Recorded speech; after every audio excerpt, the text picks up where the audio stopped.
Hello, আজকে order ছিল এটি 3 টিয়ার কেকের। এই 3 টিয়ার কেকটি আমাকে ক্লায়েন্ট বানাতে বলেছিল 3 পাউন্ডের মধ্যেই।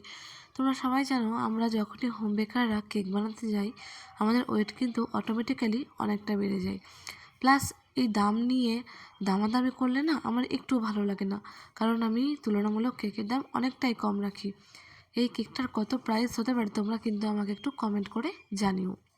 আমি যতটা পারি কিন্তু প্রাইস কম নেওয়ারই চেষ্টা করি। আর আমি এখানে যে ডিজাইনটা করছি এটা আমারই বানানো একটা কেকের ডিজাইন দেখে ক্লায়েন্ট আমাকে সেই ডিজাইনটা দেখিয়ে আমাকে অর্ডার দিয়েছিল, বলেছিল এরকমই বানিয়ে দিতে হবে। তো আমিও ঠিক সেরকমভাবেই বানিয়ে দিলাম। তবে এর আগে কিছু আলাদা রকম করেছিলাম, এখানে কিছুটা আলাদা রকম করার চেষ্টা করেছি। তো যাই হোক, এটা ক্লায়েন্টের খুব পছন্দ হয়েছিল কেকটা। ওনারা বলেছিলেন যে খুব সুন্দর হয়েছে এবং আমার হাতের কাজও অনেক প্রশংসা করেছিলেন তারা। তো দেখা যাক তোমাদের কেমন লাগে কেকটা, তোমরা কিন্তু কমেন্ট করে জানিও। তো এই যে এই কেকটাতে 3টে টায়ারে কিন্তু 3 রকমের ফ্লেভার ছিল। একটাতে ছিল ভ্যানিলা, একটাতে ছিল ম্যাঙ্গো এবং একটাতে ছিল হচ্ছে স্ট্রবেরি ফ্লেভার।